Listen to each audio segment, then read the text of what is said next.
Okay, we're live. Hi, this is William Ramsey. Welcome to William Ramsey Investigates. On tonight's show, I have a very special guest, a returning guest. His name is Blaine Pardoe. I spoke to him back in July 19th, 2019, about a true crime book he wrote with his daughter titled A Special Kind of Evil, The Colonial Parkway Serial Killings. So you can go back and check that out on my podcast. But he has just published a book. The title of this book is Blue Dawn, The Most Chilling What If in History. The Progressive Overthrow of the United States, published June 29th, 2021. But he is also, since our last interview, he published another true crime book with his daughter, Victoria Hester. That title of that book is Tantamount, The Pursuit of the Freeway Phantom Serial Killer. And he's also done some other historical books, nonfiction books. The title of one is The Murder of Maggie Hume, Cold Case in Battle Creek. That's from 2014. Secret Witness, The Untold Story of the 1967 Bombing in Marshall, Michigan, 2012. The Terror of the Autumn Skies, The True Story of Frank Luke, America's Rogue Ace of World War I. That was from 2008. And Blaine has also written 15 or 16 books in the Battletech series. But we're going to talk about this book, which I read. And I really was reading along with this book. It is a fictional book. It reads like a true story. But there were so many concepts and things in this that I highly recommend people check out Blue Dawn. But Blaine Pardoe, are you there? Yeah, I am. Thanks for having me back on. Awesome. Well, thanks for agreeing to the interview. For people who may not have heard of your background, can you talk about your kind of literary career and what led you to write Blue Dawn? Well, I've been writing since college, and I've written a lot of books. I write military history, business management. I write science fiction, and I've written, this is my first political thriller. And it really, for me, I enjoy writing in general, and I enjoy writing the things I enjoy reading. So I switch genres quite a bit, be it true crime or this type of subject. And, I came at this from a historian's perspective up through last year, summer of last year, especially as we were watching things unfold around the world and especially here in the United States. And it really gelled with me that we were seeing things happen in our cities all across the nation, et cetera, that were kind of unheard of, where we had riots taking place, but we had the media calling them peaceful protests despite the flames and the injuries and the damage.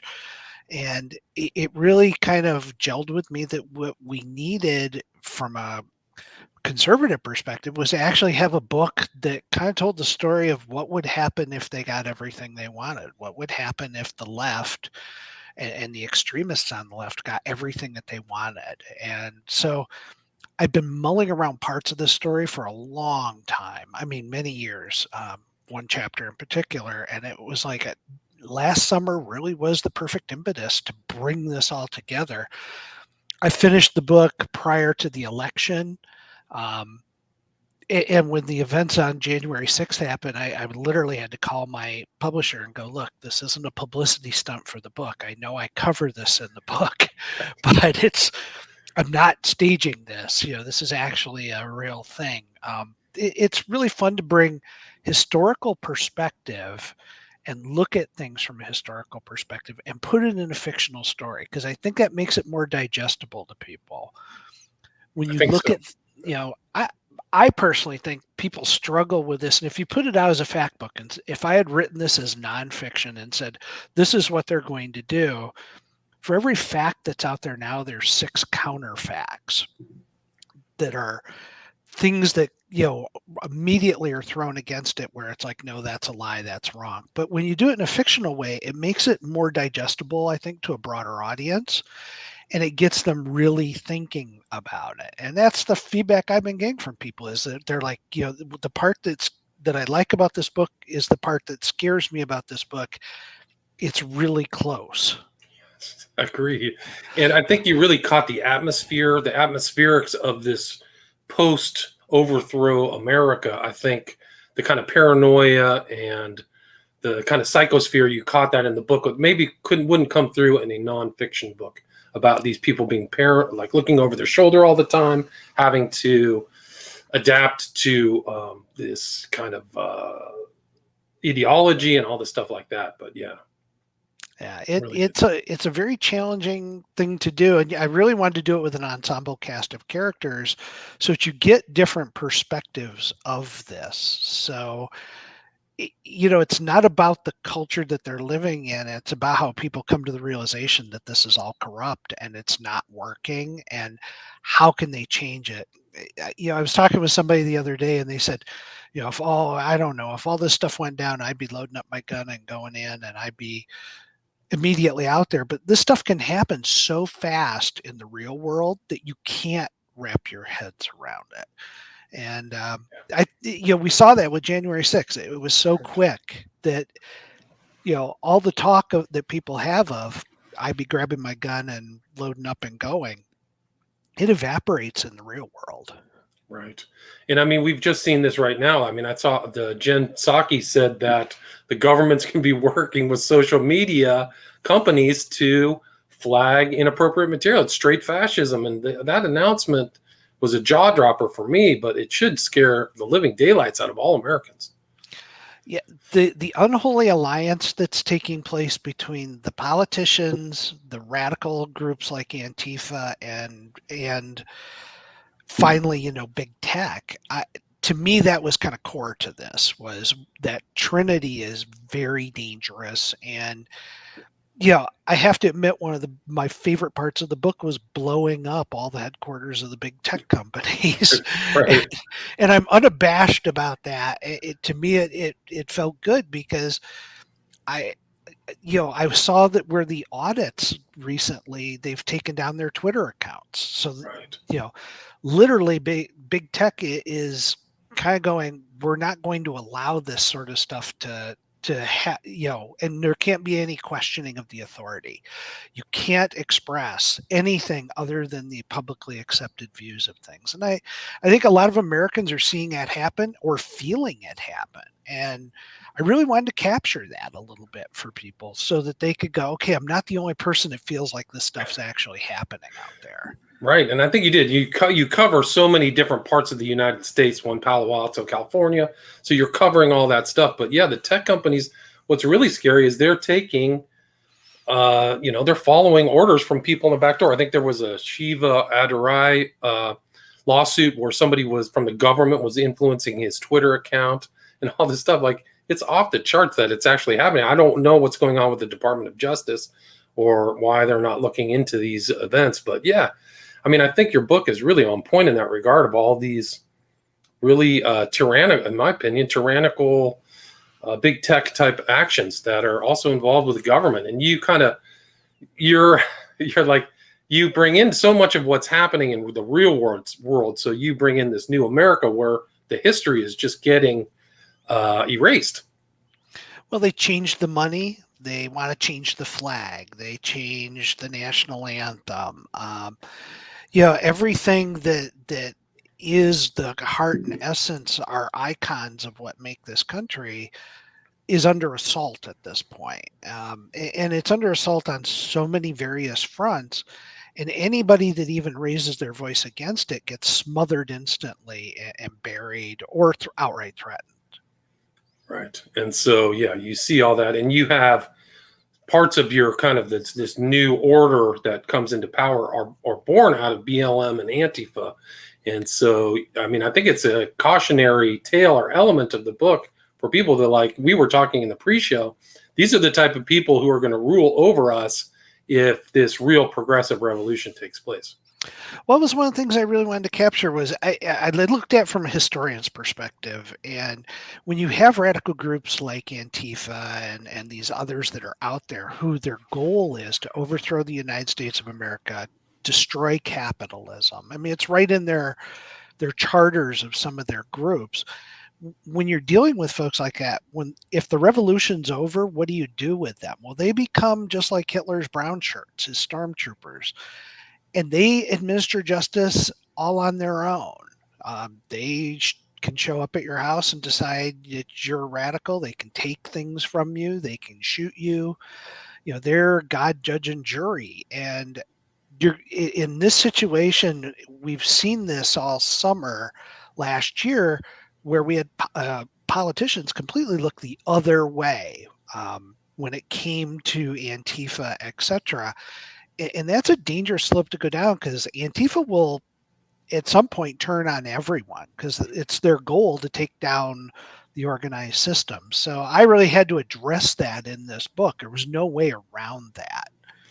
Right. And you have kind of elements within the book of even those groups, the new groups fighting amongst themselves, because that's just the way it works out with these revolutions in real world history. Is the Bolsheviks, Mensheviks, or whatever, these groups end up fighting among themselves. People get caught up, but also like the family, they literally will threaten families too. At least they did in real world, and you include that in your book.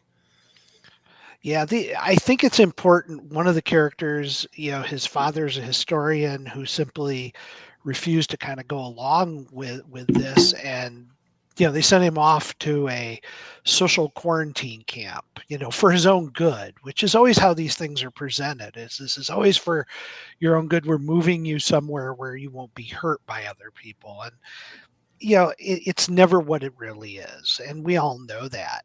A lot of aspects of um, what you see in here is things that are actually in the news and the media. I mean, AOC came out and said we have to have some sort of committee that reviews what is the truth. There's been talk of, this Trump reconciliation project of let's go gather up all the names of the Trump supporters so that we can, make sure that they don't do this. All I did was take the elements that the politicians and the loud voices are voicing and say, fine, then let's do that. You get everything you want. And that's what you see unfold in Blue Dawn, is this feeling of, this is how this is going to unfold. And this is what it would really look like. And it's not a great society that emerges on the dark side of all this. Right, it's not. And you also conclude real world things like Obama said he was going to federalize the police. So in this book, you see the federalization of police and its consequences, how police are targeted as they're targeting them now, how they're trying to defund them or call them all racist or criminals. So you see that in real world, and what the consequences of that play out in the book to negative results for society, right? Oh yeah, I think one of the my wife and I were talking about it, and one of the things that resonated with her was the entire piece on the nationalized healthcare program, where he's having to go in before people's tribunals to argue for cancer treatment for his father. There's always a downside to public health care and stuff, and people will argue, well, we won't implement it that way, but that's how it really goes in the real world. I have friends that are in the UK that, when her son got sick, she had to go before a panel to argue to accelerate his operation, because while he was suffering, they were going, well, according to our chart, it's not a priority thing. So I'm not making this stuff up. It's actual real world tangible experiences that I've tried to pull together for this. Yeah, and I think you just see all that people's tribunals, but you also see the paranoia of a kind of snitch culture and the secret police going around and making sure that everybody is on board with this new revolutionary government, right? Well, I did it in the form of reparations. I have a friend who's doing some work with Congress on reparations, and he was telling me, they really want to set this up so it's a form of welfare. There's no amount of money you can give someone that's going to change their life or erase what they perceive as an injustice, one way or the other. And I'm not arguing against reparations or for them. But, the next logical step was what we started seeing last summer, where people were turning in their neighbors for being outdoors and mowing their lawn. For people walking into a store without a mask, people would shame them and things along those lines. It's not a far reach to have that happen right now and have the government go, hey, we'll give you points which you can cash in for dollars to buy stuff if you're part of this. You look at East Germany. What made the East German Stasi work so well was that they got everybody reporting on everybody. They say And like well, every third person was a informant to the government or something like that. yeah, Yeah. it's wild. And if you go to the Stasi headquarters, you can actually look up they have the records online, so you can see if you had a record opened on you. And a lot of people have been shocked over the years to find out that their neighbors turned them in for infractions that didn't even exist. Right, or family members even too will turn you in. And you have a sequence in this book where one of the family members are split in their allegiances between this kind of underground movement and then people supporting New America. So that's how it plays out in the real world, is that these families get split up in revolutionary times. That's very true. And I think, this is the start of a civil war. This book kind of kicks off a new American Civil War. And I'm working already on the sequel to this book. I'm Okay. halfway through it, and it's a lot of fun, but it's emotionally draining to do at times. Fortunately, CNN and MSNBC serve up a lot of great content on a daily basis. But as you're going through this, you do realize that this isn't going to be a civil war like what we're used to. It's more like what happened in the southern colonies during the American Revolution, where it wasn't the government down there fighting, it was neighbor versus neighbor. And sometimes it was people who lived next door to each other were on different sides of the fence about whether, the United States should be part of Britain or break off. It's not going to be like the last Civil War where you can draw clean lines around states. Some states maybe, but this is going to be more about urban America versus rural America. It's going to be this neighborhood disagreeing with that neighborhood. Like we saw in St. Louis when we had the rioters that came through that development, that couple came out with their guns. Right. The McCloskeys or whatever, is that the name? Yeah, I looked at that and said, this is how this war will actually unfold in our country. Is it's one group of neighbors from one part of the city coming into another neighbor's part, and I really wanted to capture that. And I enjoy the one character I have that kind of flips during. I have two characters that flip, but one character is this bright young guy, first generation American. He's totally bought into the Numerica ideal, and he slowly starts to realize this isn't right, and then literally becomes part of riots and things along those lines, and realizes how horrible this really is. And I really want people to go. There's going to be people that totally buy into the concepts of a new America and all of this stuff. That's going to be a challenge for conservatives, I think, in the years to come. Yeah, and I think you're seeing it right now. I mean, you see it right now when you see how much they really want to change and ignore the history of the past. If you see the 1619 ideas and was it total racist theory, critical racist theory, you see a lot of that stuff is ahistorical, really. So you can see that really in the book and in real world, and you include in the book like this new America. A lot of your old history or a lot of your holidays too will be totally changed by this kind of idea. And I also kind of see your conceptualization of this future also non-religious or not very nihilistic and also atheistic, right? Is that correct? Yeah, there. I have a Catholic priest in this that kind of lays out that this war is against the religious freedoms as well, and there's a reason for that, and it goes back to these unholy alliances that you see unfold in modern day right now. But as it happens, there's this belief that we can't have other groups teaching morals. We can't have other groups setting what the values are. And so the view tends to be, let's turn against the organized churches, primarily the Catholic Church. Let's go after the Catholic Church. They're bad. And to do that, they're willing to side with another religion, which is Islam, which is far worse in terms of the values that it has, in terms of how it treats women and gays and lesbians, etc. They're willing to overlook all that and say, well, we'll give them much more leeway as opposed to the more traditional churches, Judaism and Christianity. And we're seeing that right now. Yeah. With supporting the deals, let's get back into the Iranian deal and get them producing, enriched uranium again. There's only one reason they're doing that. They're doing it to make a bomb. Right. They don't need. This is one of the most oil-rich countries on the planet, and their argument of they're trying to do it to have nuclear power because they have an energy shortage is hilarious. Right. And you also kind of include real history. I think the Sons of Liberty were really around at the original revolution. And you include that kind of concept or these groups of trying to keep the older ways alive in this environment.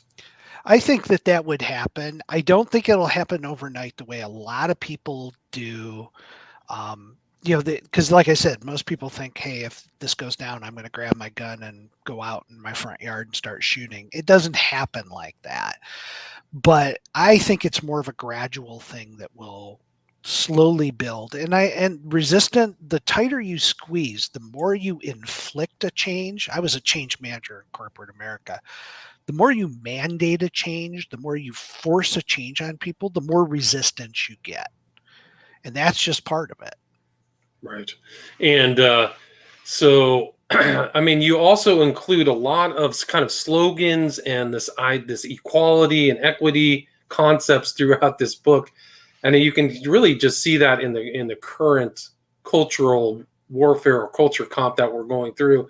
But it just seems that it's so prescient in this book that would continue, these very simple ideas these people have about things. And it's really crazy too, because if the far left really gets in, you're really going back to Robespierre. You're going back to, guys killing each other.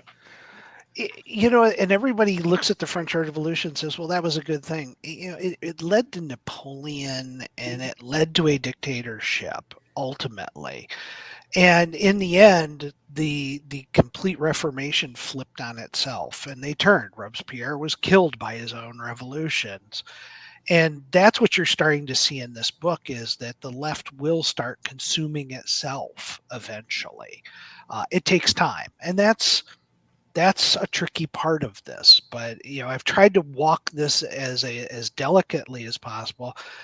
And I'm sure some people, if you're progressive, you're going to look at this book and say you're shoving down these horrible concepts. This isn't how this is going to unfold. I think half of the country, however, is going to look at this book and say, wait a minute, this is exactly how I see this unfolding. And it scares the hell out of me.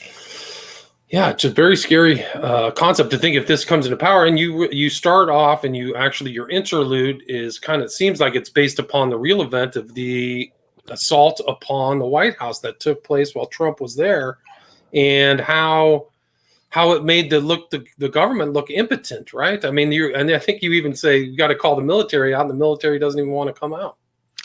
Yeah, what we've seen from the military in the last few months, where they're going after anyone who they call it extremism, but they're looking for anybody who's conservative in their ranks to kind of call them out. The wokeism movement has infected the military to the point where I don't know if they're going to be able to focus on their primary mission, which is defending the country. The attack on the White House, honestly, the original thought that I had was, why don't I make this book where Trump wins the election? And then these events all unfold. What would happen? And the first thing that came to mind is they would storm the White House. There's no way they're out of options with Donald Trump. They tried everything with Donald Trump. They've impeached him. They've slandered his family. They've lied across the board with him. What's left of them is killing him. And so I try to open the book with a different scenario, obviously, than him winning the election, but really tried to map out how would that have looked and how would that have played out in my mind. And that was the original thinking on this. I realized he probably wasn't going to win the election the minute the Democrats all started going, well, we're suddenly in favor of mail-in balloting. That was like I said, they were all against it. Now they're in favor of it. They figured out how to cheat, and Cheated. Yeah. that was what resonated with me. It was like, wow, this is all over at this point. Right. And I mean, they deplatformed the president of the United States. So a lot of his speeches didn't even go out through social media, where a lot of people are getting their information now. I mean, it's really incredible. It's unprecedented, really attacks upon the presidency that I've never seen in this country before. And I think that this book reflects that very well. Well, it's not just that. If you look at the statement that Twitter put out, is when they blocked the president's account, it's not for anything that he said, it's for what he might say. Yeah. And how can you do that with, I view the big tech companies, a lot of people are like, well, they're private companies, they can do whatever they want. I hear that. However, they're more like a utility, and I view Facebook like I do AT&T. And it would be like AT&T suddenly saying, well, we picked up a phone call that you made. We're worried that you're going to say something bad, so we're shutting off your phone service. That's not that far of a reach Right. to go there, but that's how I view how these tech companies are. They should be treated like a utility, and they shouldn't be in the business of determining what's safe for everybody else to read or to engage with. Let people speak out and let them do what they're going to do. No one's holding them accountable for that, and it's a scary situation. Yeah, I mean, I think that they're really working with the left to censor people and deplatform people. I got kicked off. I mean, so I'm not surprised that happened to the president in real time. But somebody asks here, is this book available anywhere besides Amazon? She doesn't want to support Jeff Bezos. Where's the best place to obtain this book? Amazon's always a good start, but I understand somebody not wanting to support Bezos. You can go to Barnes and Noble and order it. Any bookstore should be able to order this at this point. And you have this in hard copy, Kindle. Is this an audiobook as well? The audiobook's being worked on, but it's coming soon. Cool. That's an important one. People are listening to more and more books. It's what I'm finding out. And is there anything else? I mean, I highly recommend this book. I really, like I said, I was smiling and nodding along while reading through the book. Is there anything you'd like to add before we wrap this up, or any questions from the people listening? Anything you'd like to say, Blaine? From where I sit is, look, if you've been nervous and uneasy and you're a conservative out there, this is a book for you. This is a book that will help you gel your thinking. It's a good set of stories. It's an ensemble cast that kind of leads you through this new America and what it means. And I think it's going to help you crystallize what the real threats are. And I think that's what's really important about it. Yeah, I agree. And I mean, it's really almost reads like historical fiction, even though it's set in the future. It seems like we're sliding into this future dystopia faster and faster. So I commend you for writing the book. I look forward for the volume 2, and I look forward to reading that as well. Again, the title of the book is Blue Dawn, The Most Chilling What If in History, The Progressive Overthrow of the United States by Blaine Pardoe, published June 29th, 2021. Thanks so much, Blaine. Thank you. Okay.